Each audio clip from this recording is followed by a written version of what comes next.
Segundas Crônicas, capítulo 17, as armas da prosperidade. Acompanhe comigo até o final e entenda que armas são essas e como eu posso usufruir do poder dessas armas e da bênção da prosperidade que essas armas nos traz. Segundas Crônicas, capítulo 17. A partir do versículo 3, que diz o seguinte, a palavra do Senhor. E o Senhor era com Josafá, porque andou nos primeiros caminhos de Davi, seu pai, e não buscou a Baalins. Antes buscou ao Deus de seu pai. Andou nos seus mandamentos e não segundo as obras de Israel. E o Senhor confirmou o reino na sua mão, e todo o Judá deu presentes a Josafá, o qual teve riquezas e glória em abundância. E exaltou-se o seu coração nos caminhos do Senhor, e ainda mais tirou os altos e os bosques de Judá. E no terceiro ano de seu reinado enviou ele os seus príncipes a Ben-Hail e a Obadias, a Zacarias, a Natanael e Micaías, para ensinarem nas cidades de Judá, e com eles os levitas, Samaías, Netanias, Zebadias, Azael, Semiramote, Jonatas, Adonias, Tobias e Tobi-Adonias, e com estes levitas os sacerdotes Elisama e Jeorão. E ensinavam em Judá, levando consigo o livro da lei do Senhor. E foram a todas as cidades de Judá ensinando entre o povo. E veio o temor do Senhor sobre todos os reinos das terras que estavam ao redor de Judá, e não guerrearam contra Josafá. Que texto tremendo. Que revelação o Senhor nos traz neste texto. As armas da prosperidade estão aqui claramente expressas neste texto. E claro, eu quero parafrasear este texto aqui, trazendo cada ponto para que nós possamos ter ainda mais clareza sobre quais armas são essas que podem nos trazer a prosperidade. Lembrando-se que Deus é um Deus de prosperidade.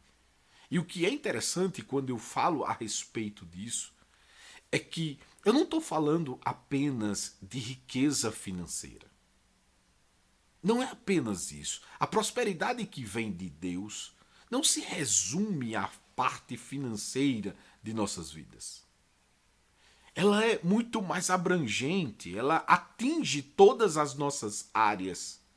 Ela atinge não apenas a nossa parte financeira, mas também a nossa parte familiar. Ela atinge também a nossa parte emocional. Ela também atinge a nossa intimidade entre nós e Deus. Então veja que a nossa prosperidade real em Deus, ela é muito mais abrangente. Ela atinge muito mais do que simplesmente a parte financeira. E é aí onde muitos se enganam, se atendo apenas às riquezas desta vida ou às riquezas financeiras. Veja que nesse texto nós observamos várias bênçãos, várias prosperidades que diz respeito ao Senhor e que foram trazidas à tona neste texto acerca do reinado, como também de todo o povo. O Senhor traz uma prosperidade a Josafá de uma forma linda. E essa prosperidade se deu, a princípio, porque Josafá tomou uma posição. Josafá se posicionou em direção ao Senhor. A palavra do Senhor diz que ele andou segundo as primeiras obras de Davi, seu pai. Logo, andando segundo as obras de Davi, seu pai, ele estava andando em conformidade com Deus. Ele estava andando nos preceitos, ele estava andando na palavra de Deus. E isto fez com que a prosperidade do seu reinado viesse à tona. E Deus lhe fez prosperar não apenas porque ele andava, mas porque ele se posicionava e ele fazia tudo o que era possível para que essa sua crença ela fosse exposta. Não era só dizer, eu creio no Senhor, que a prosperidade vinha sobre ele. Não.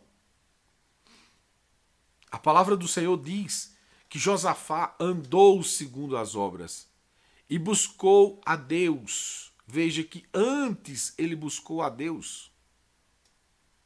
Buscou os seus mandamentos. E dentro do seu poder, ele retirou do meio do povo.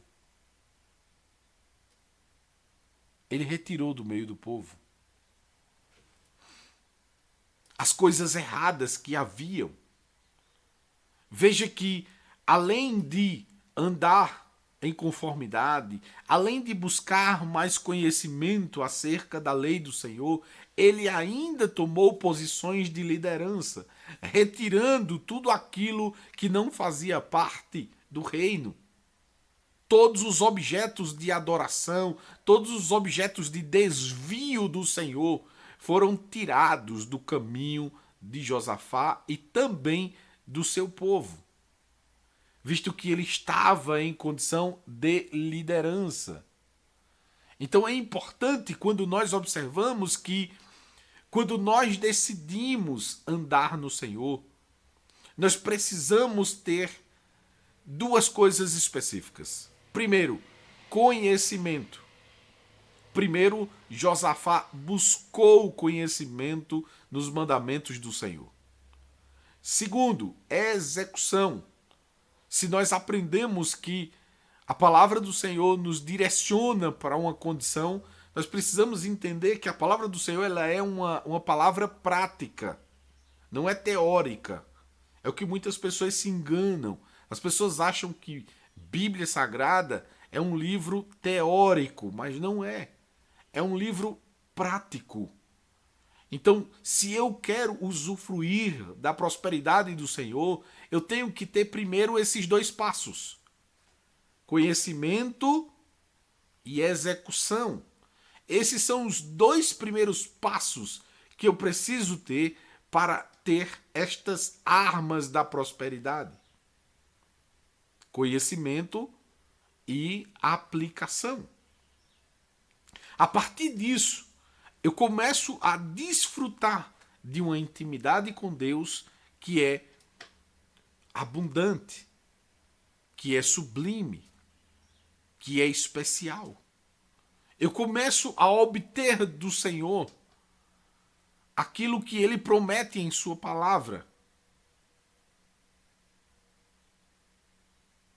Buscai primeiro o reino de Deus e a sua justiça, e as demais coisas vos serão acrescentadas. É o que diz a palavra do Senhor. Então, a nossa preocupação é buscar ao Senhor e a sua justiça. O restante das coisas você deixa que Deus faz a parte dele. Você deixa que Deus faz a parte dele. Mas, além desses dois passos, para usufruir ou para obter essas armas da prosperidade, nós temos que compreender mais coisas que conhecer a palavra e executar a palavra nos acarreta, nos condiciona. Primeiro, é o condicionamento do ensino da palavra. É uma coisa que deve ser constante. Deve ser constante. O aprendizado é algo constante na vida daqueles que querem usufruir. Então, a arma da prosperidade é a busca constante sobre o Senhor. A busca constante ao Senhor. Segunda coisa que nós observamos aqui é que nós temos que exaltar o Senhor. E o que seria exaltar ao Senhor? Exaltar ao Senhor nada mais é do que um reflexo da vida de um salvo, da vida de uma pessoa que aceitou a Jesus. É exaltar o Senhor. Quando nós observamos que Jesus fala acerca de salvação, em João 3,16, ele diz: porque Deus amou o mundo de tal maneira que deu o seu Filho unigênito, para que todo aquele que nele crê não pereça, mas tenha vida eterna. Esse crer no grego diz respeito à obediência, à conformidade, a andar na mesma direção, em imitar aquele que é o autor. Então veja que interessante é que quando eu digo que creio, eu ando na mesma direção daquele que está me conduzindo, daquele que está me liderando, daquele que é dono da minha vida. Porque a partir do momento que eu entrego a Jesus a minha vida, logo ele passa a ser dono da minha vida. Então, neste ponto, eu tenho mais um ponto a ser levado em consideração, que é andar em obediência, que diz respeito a colocar em prática. Andar em obediência. E para andar em obediência, eu preciso absorver cada vez mais conhecimento, porque quanto mais conhecimento eu tenho acerca de Jesus, acerca da sua palavra, mais eu consigo identificar horas em que eu possa estar errando. E qualquer coisa que esteja errado na minha vida, eu devo abandonar. Eu devo abandonar. Veja que Josafá queimou tudo aquilo que poderia ser condicionante ao desvio. Ele queimou os altares. A Bíblia fala os Baalins. Ele queimou todos os objetos, todos os lugares que poderiam desviar tanto a ele quanto ao povo que ele liderava. Veja que ele arrancou da sua presença, ele arrancou do meio do seu povo, ele arrancou do seu reino. Aquilo ali já não fazia mais parte, nem no seu coração, nem na sua vida física. Porque muitas vezes as pessoas dizem assim: não, Deus só quer o coração. As armas da prosperidade, expressas aqui a partir do reinado de Josafá, que foi um reinado de muita prosperidade, mostra que não foi apenas no coração do rei que estava. Estava nas atitudes diárias do rei, de queimar tudo aquilo que poderia desviá-lo da presença, do caminho, da vontade de Deus. Segunda coisa que nós podemos observar é que quando Josafá tem prosperidade, Josafá quer compartilhar isso. Porque sabe que quanto mais pessoas estiverem no mesmo espírito, quanto mais pessoas estiverem no mesmo propósito, mais seguro ele estaria. E essa é a terceira arma. Una-se a pessoas que estão na mesma direção. Faça conexões com pessoas que estão no mesmo propósito. Porque se você se unir a pessoas que querem adorar ao Senhor, você vai terminar adorando o Senhor. Se você está na direção de pessoas que querem consagrar a sua vida ao Senhor, você estará no mesmo caminho. Se você está no caminho de pessoas que não querem pecar contra o Senhor, você estará imitando as mesmas coisas. Agora, se você faz associações contrárias, não espere ter resultados diferentes. Tem um livro sobre negócios que diz que você é a média das 5 pessoas que você mais convive. Se você quiser saber qual é a sua média, você faça uma média das pessoas que você convive e aí divida por 5, você vai ver qual é a sua média. Essa é uma realidade. E é uma realidade que foi expressa aqui na palavra e demonstrada, que foi a atitude de Josafá. Foi que a palavra do Senhor fosse propagada e ensinada para que não apenas ele e aqueles que estivessem próximos a eles estivessem na direção do Senhor, mas que na verdade todos eles estivessem na mesma direção. E aí quando nós observamos este princípio de ensino, veja que Josafá busca literalmente quem está habilitado a te ensinar. Hoje nós temos uma liberdade tremenda na internet e, claro, a gente está vivendo um momento em que estão querendo cessear essa liberdade, mas essa liberdade da internet nos revelou que há muitas pessoas que querem ensinar aquilo que não sabem. Então, por exemplo, hoje tem juízes cobrando pastores a não ministrarem a palavra porque a palavra fere algo que está sendo norteado aí no meio político. E aí a pergunta que se faz é: qual é o conhecimento que um juiz tem acerca da palavra? Tem acerca da execução da palavra? Não foi isso que ele estudou. E principalmente se ele não é daqueles que leem a Bíblia.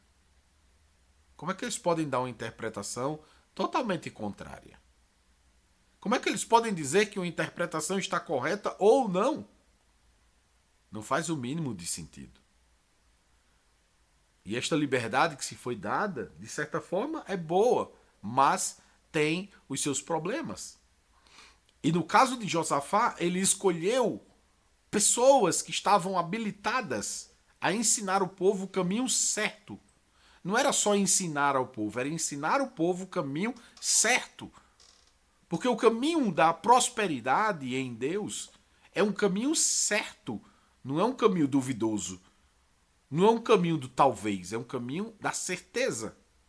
Porque o Senhor deixou em sua palavra princípios fundamentais para que nós pudéssemos seguir. Por isso a importância de conhecer a palavra de Deus. E o que é interessante de todo esse contexto é que, de acordo com o posicionamento de Josafá, sendo fiel a Deus, buscando conhecimento nele, afastando da sua vida e do seu meio todas as coisas que pudessem desviá-lo do caminho, e tendo ainda mais o cuidado de escolher homens capazes de ensinar o seu povo e fazer com que o seu povo entendesse que aquilo que ele seguia era o que deveria ser seguido por conta não do que ele achava, mas do que dizia a palavra de Deus. Ali, Josafá não estava preocupado em passar para o povo que ele achava que era melhor. Não. Ele estava preocupado em passar para o povo aquilo que a palavra dizia que era melhor.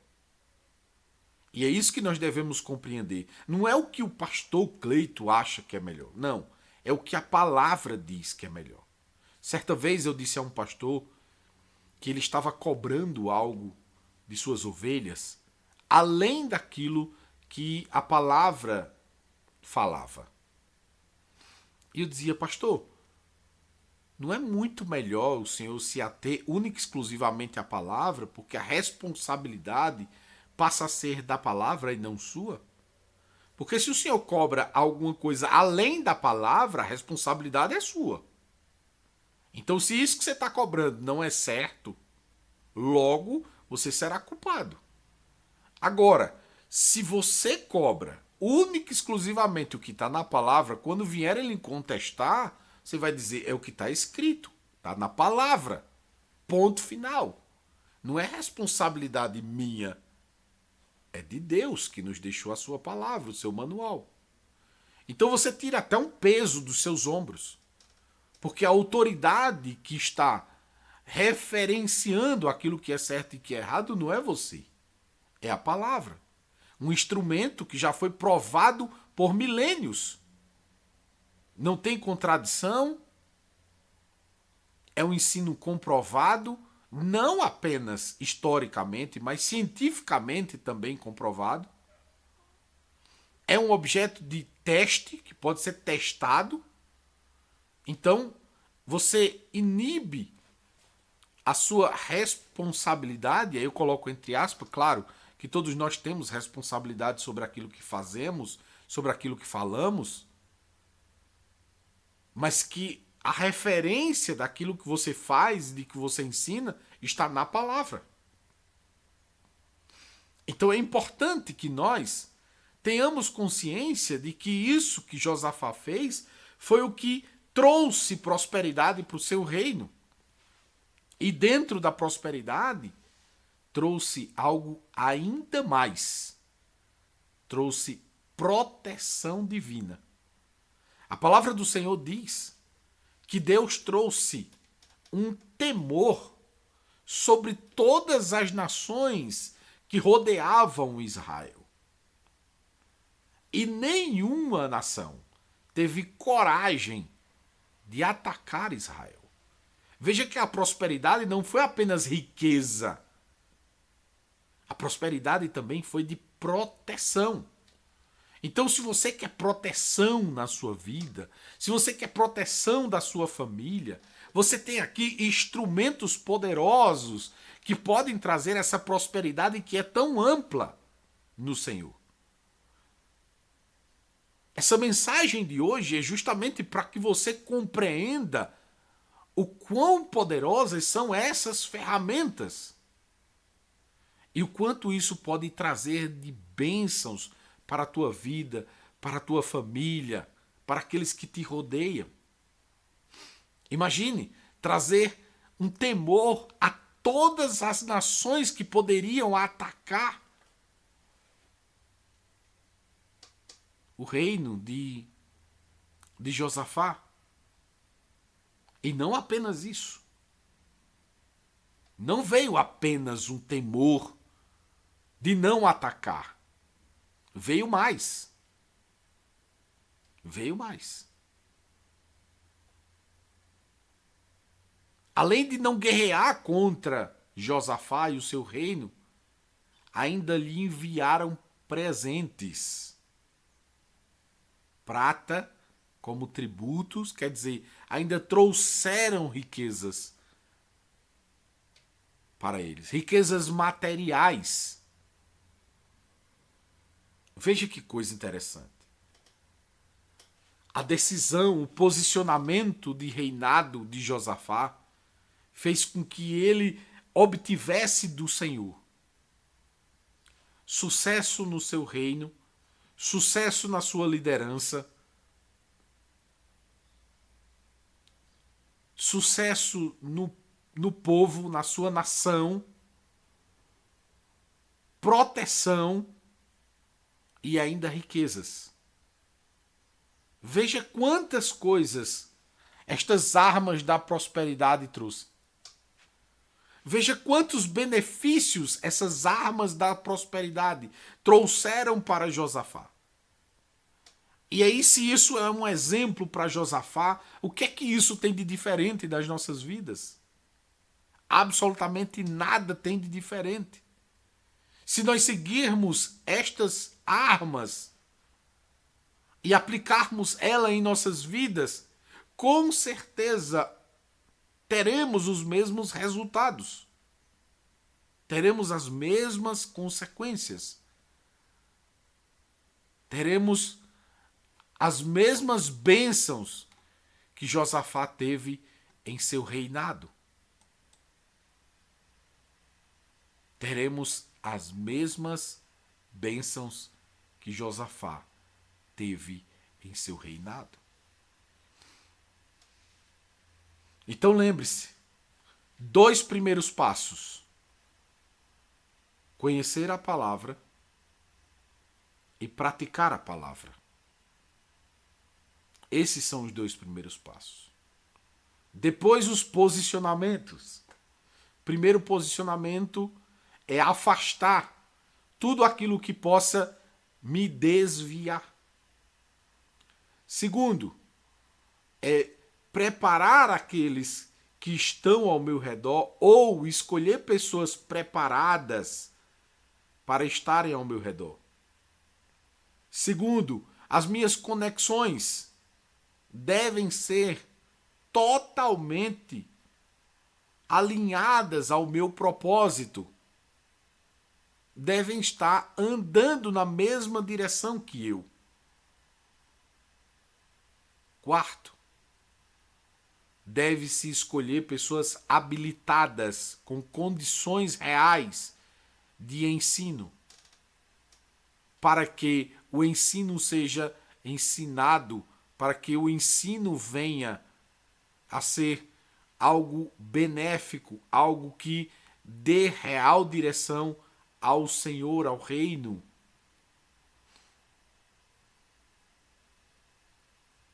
E quinto, usufrua de toda a bênção destas armas. Usufrua de ter o temor daqueles que outrora poderiam pensar em te atacar. E usufrua das bênçãos que Deus trará sobre a sua vida. Bênçãos materiais, sim, bênçãos materiais. Então, esses foram os conteúdos que nós podemos absorver dessas armas da prosperidade. E estes foram os ensinos que nos foram deixados a partir da prosperidade do reino do rei Josafá. E eu quero dizer a você que se você seguir passo a passo isso que foi falado aqui, isso que foi ensinado aqui, tenha certeza, você terá prosperidade vinda de Deus para a sua vida. As bênçãos do Senhor te alcançarão. As bênçãos do Senhor te alcançarão. Com toda certeza. Que Deus abençoe a sua vida. Que Deus te bendiga. E que Deus fortaleça os teus pés nesta jornada. Que você possa seguir todas estas armas da prosperidade. E você possa usufruir de tudo isso. Em nome de Jesus. Que Deus abençoe a sua vida hoje e sempre. E você que está aqui no YouTube, não esquece de se inscrever no canal, de deixar o seu like e o seu comentário do que você achou das armas da persuasão, não, das armas da prosperidade. Amém? Que Deus, em Cristo Jesus, te abençoe hoje e sempre.